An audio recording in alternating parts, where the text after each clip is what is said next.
umunsi watagatifujwe waturasiye. Alleluia, alleluia, alleluia, alleluia, alleluia, alleluia,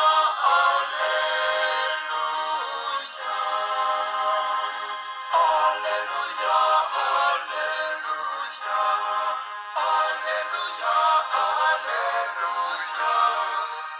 alleluia, alleluia,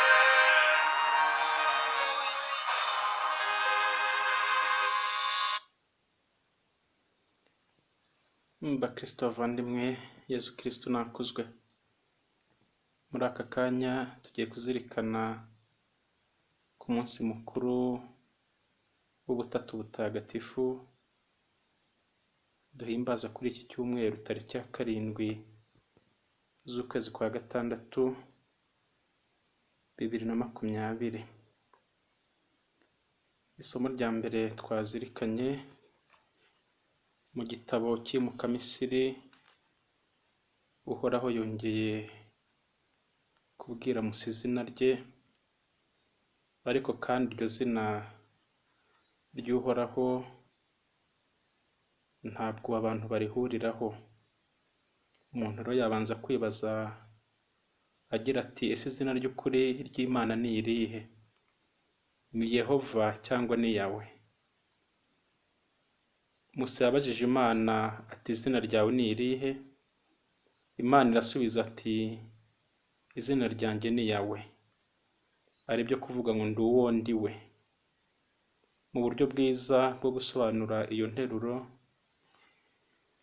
Bibiliya ntagatifu yabihinduyemo ijambo Uhoraho. Mu myaka 400 mbere ya Yezu, kubera icyubahiro Abayisiraheli birindaga kuvuga izina ry'Imana, mu kigwi cyaryo bakoreshaga ijambo Adonayi, ari byo kuvuga Nyagasani. Mu gihe bureye cya kera bandikaga gusa indagi, aho Yawe bandikaga inyuguti ya ya, hash, wa na ha, arizo bita indagi zitagira inyajwi. Mu binyejana bya 16 na 17, Bibiliya zo mu Gifaransa zegeranyije inyajwi z'ijambo Adonayi n'indagi z'ijambo Yawe, bibyara Yehova ridafite icyo rivuga. Gategisimu rero ya Kiliziya nimero 11 niyo ifite ikibazo kigira kiti, ese abasekuruza bacu bari bazi byinshi byerekeye Imana? Igisubizo kiragira kiti, abasekuruza bacu bari bazi byinshi byerekeye Imana, kuko bayitaga Rurema, Rugira cyangwa Iyakare n'andi mazina meza bahaga Imana. Ariko bari bataramenya umwana wayo Yesu Kristo, we woherejwe mu bantu kubahishurira no kubamenyesha byuzuye Imana se n'urukundo rwe, kandi bari bataramenya Roho Mutagatifu uturuka ku Mana Data na Mwana. Ibi rero biratwereka ihame ry'ingenzi Yezu yaduhishuriye ko Imana ari urukundo, kandi ko Imana Data na Mwana na Roho Mutagatifu ari Imana imwe. Koko Imana ni imwe mu butatu, ari byo abahanga ba Kiliziya bavuga bati ni Imana imwe mu bapersona batatu. Bamurikiwe n'isezerano rishya, abo bahanga ba Kiliziya, abayobozi ba Kiliziya, babonye mu isezerano rya kera itegurwa ry'iyobera ry'Ubutatu Butagatifu. Mu gitabo cy'Intangiriro umutwe wa mbere umurongo wa 26 niho dusoma aya magambo. Imana iravuga iti, noneho duhange umuntu mu ishusho yacu, mu misusire yacu ategeke ifi zo mu nyanja, ibiguruka byo mu kirere inyamaswa zitungwa n'izo mu ishyamba n'intondagizi zose. Mu gitabo cy'imigani niho twumva ubuhanga buvuga nk'aho ari umuntu, ubwo buhanga nabwo bugashushanya jambo w'Imana. Bavandimwe, kubera ko amayobera y'Imana atari korohera abantu kuyumva ako kanya, Imana yagiye itegura abantu kandi ibigisha kugira ngo bazabashe kwakira ukwigira umuntu k'uwo jambo wayo ari we Yezu Kristo, ariyo twita pedagogie divine.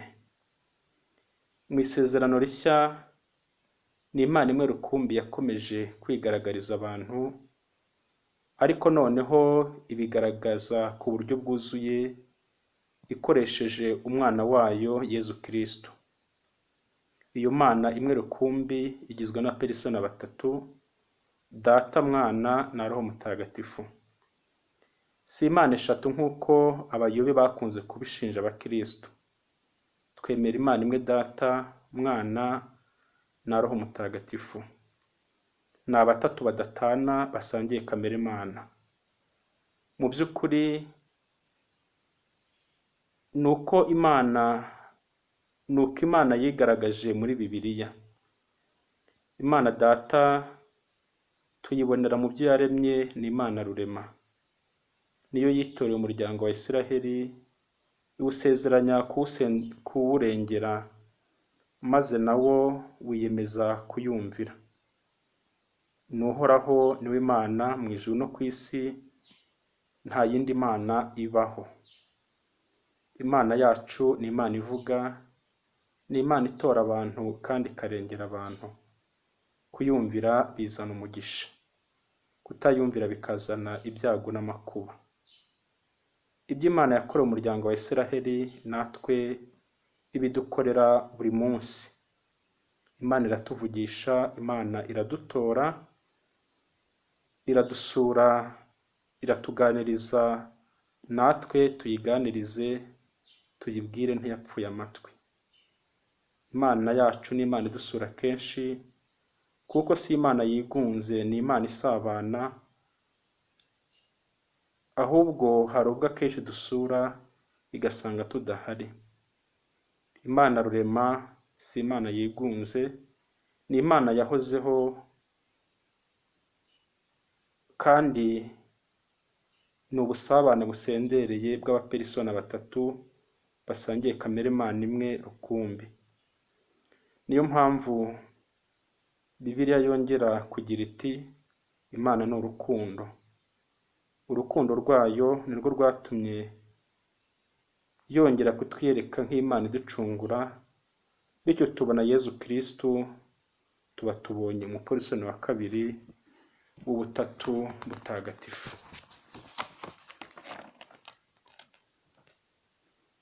Nibyo koko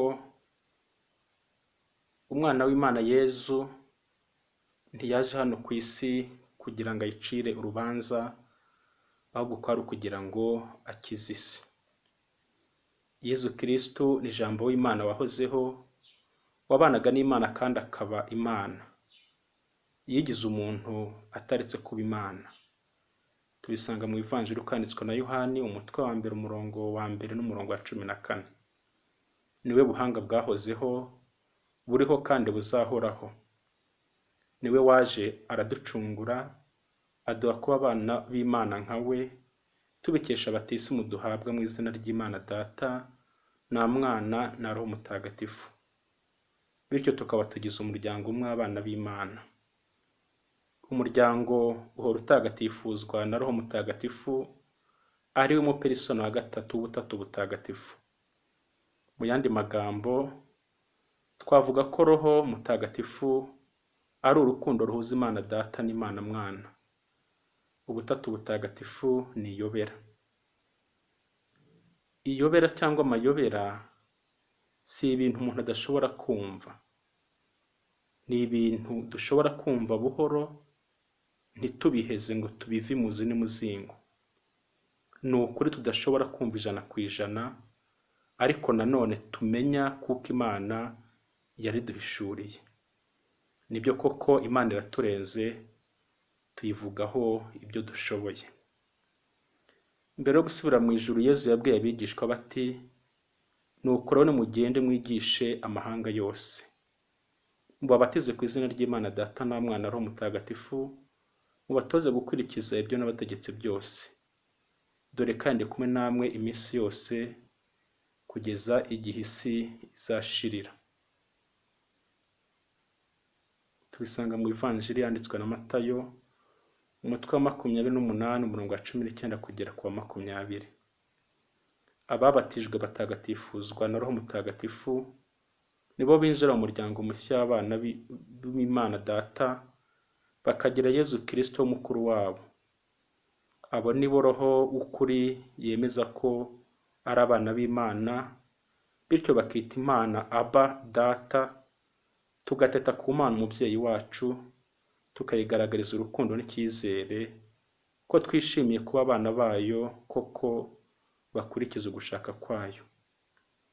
Na Yezu ubwe, Yezu mukuru wacu, iryo jambo Aba Data yararikoresheje ari mu murima w'Igetsemane, igihe yasabaga Imana se imbaraga zo gushobora kumvira agasohoza ubutumwa bwo kuducungura.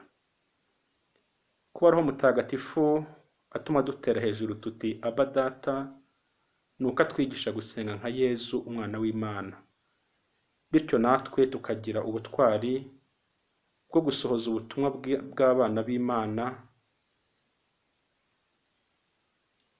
mu makuba n'amagorwa y'iyi si. Ubutumwa Yezu atwoherezamo si ubwamwe gusa, twese duhamagariye kugeza hose inkuru nziza, duhereye mu ngo zacu, mu miryango remezo, santarari, paruwasi, mbese ngayo mahanga Kristu adutumamo. Imana yasoje ukwigaragariza abantu mu iyobera ry'Ubutatu Butagatifu, ryo pfundo n'ireme ry'ukwemera kwa Gikristu.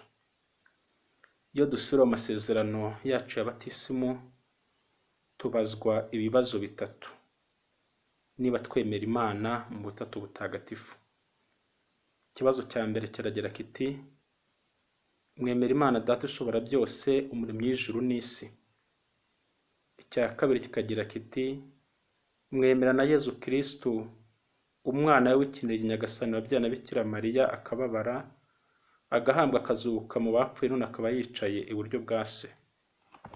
Icyo ni ikibazo cya kabiri mu gusubira mu kwemera. Ikibazo cya gatatu kiragira kiti, mwemera na Roho Mutagatifu, Kiliziya Gatolika, urusange rw'abatagatifu, ikizwa ry'ibyaha, izuka ry'abapfuye n'ubuzima buzahoraho? Bavandimwe, abapersona uko ari batatu bagize Imana imwe, barangana ariko kandi baratandukanye. Si rimwe guteranyaho rimwe bibyara gatatu, ahubwo ni rimwe guteranyaho rimwe bibyara rimwe. Bose bafite ndetse bahuje ubumana nka kamere yabo, nature, nk'uko natwe dusangiye kamere muntu. Bagatandukanywa n'uko umwe ari Data, undi ari Mwana, undi ari Roho Mutagatifu. Tumenye ko Data atari mukuru, mu yandi magambo adashaje kurusha Mwana, kuko nawe yari asanzwe ariho kimwe n'Imana Roho Mutagatifu warerembaga hejuru y'amazi igihe cy'iremwa ry'ijuru n'isi. Abapersona batatu bagize umuryango, bagahuzwa n'urukundo. Roho Mutagatifu aturuka ku Mana Data na Mwana. Yezu ati, umuvugizi Data azohereza mu izina ryanjye. Yezu yari yarabwiye Filipo ati, uwambonye aba yabonye Data. Rwose nimwemere ko ndi muri Data na Data akaba muri njye. Nimwemere ko ndi muri Data, nibura nimwemezwe n'ibyo nkora. Imana Data ntirakarira icyo Mwana akora, nk'uko Imana Mwana itababazwa n'icyo Imana Roho Mutagatifu ikoze. mu butatu nta bukuru cyangwa ubutegetsi, bose barangana ariko buri wese agakora. Yezu Kristu yeguriye guca imanza kugira ngo bamuhoranire igitinyiro, kugira ngo bamuhakweho. Abaguhakwaho nibo bagirwe rwose. Ihame ry'ubutatu butagatifu twaryumva neza twumvise iyobera ry'urukundo n'ubumwe biranga urugo rubanye neza. Muri urwo rugo ntacyo umugabo akora umugore atakizi, nta n'icyo abana bo kimenyetso cy'urukundo rwabo bakora ababyeyi batakizi. Ubumwe ubutatu bufitanye nibwo bwakagombye kuturanga twese abemera Kristu, cyane cyane mu ngo zacu. Kumva ubutatu butagatifu wabigereranya no kumva imikorere y'ubwenge, ubushake no kwibuka. Kumva ubutatu butagatifu birakomeye. Na Mutagatifu Agusitini washakaga kubyumvisha ubwenge bwe byaramunaniye. Muribuka uko byamugendekeye igihe asanze umwana ku nyanja yacukuye akobo ariko udaha amazi y'inyanja ngo ayimurire muri ako kobo, akabwira umwana ko bidashoboka, maze uwo mwana akabona kumubwira ko uko atashobora gucuranurira inyanja muri ako kobo, ariko nawe n'agatwe ke adashobora kumva ubutatu butagatifu. Kuba rero ubutatu butagatifu burenze ubwenge bwa muntu si impamvu yatuma umuntu abihakana. Ntibitangaje ko umuntu yamenya Imana ariko ntayimareyo. Dusabe rero umubyeyi Bikira Mariya watowe n'Imana Data, agasoma ku bubasha bwa Roho Mutagatifu, maze akabyara umwana w'Imana Yezu Kristu ataretse kuba isugi, adusabire kugira ngo urukundo ruzima, urukundo rurema kandi rucungura abababaye b'ingeri nyinshi, rugatagatifuza abo tubana buri munsi, rudufashe gusobanukirwa n'ibara ry'ubutatu butagatifu. Tumenye ko Imana Data twita Pater, n'Imana Roho Mutagatifu Spiritus Sanctus, n'Imana Mwana Filius ari Imana imwe bahuje kamere. Ariko kandi Imana Data ntabwo ari Imana Mwana, nta nubwo ari Imana Roho Mutagatifu, kimwe n'uko Imana Roho Mutagatifu atari Imana Mwana ntinabe Imana Data. Ni nk'uko n'Imana Mwana nayo atari Imana Data ntibe n'Imana Roho Mutagatifu. Ariko kandi Imana ni Mwana, Imana ikaba Data, Imana ikaba na Roho Mutagatifu. Dusabirane rero nk'uko Pawulo yabitubwiye mu ndamukanyo nziza y'ubutatu butagatifu, ineza y'Umwami wacu Yezu Kristu n'urukundo rw'Imana n'ubusabane kuri Roho Mutagatifu bihorane namwe mwese. Mukomeze rero kugira ibihe byiza, nongera kwibutsa kwitegura umunsi mukuru w'isakaramentu tuzahimbaza ku cyumweru gitaha, icyumweru gikurikira uyu munsi mukuru. Imana ikomeze itugirire neza.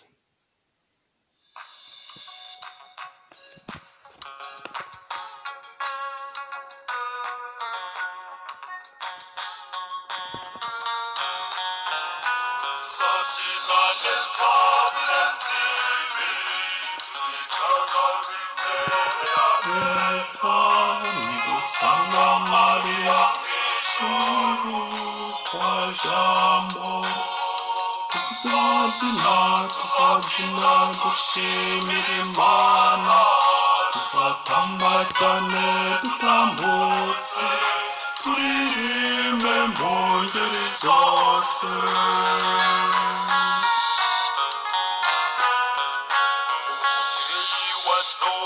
y'Imana twigishe kuyisenga ejo abayobewa twuduseka tukazakorwa n'ikimwaro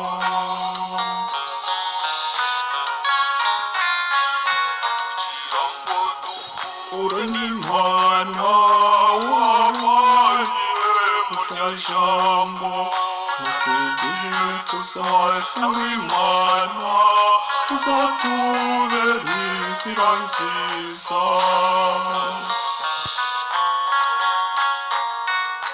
tuzabyina neza birenze ibi tuzitarabirere ameza nidusanga Mariya mu ijuru kwa jambo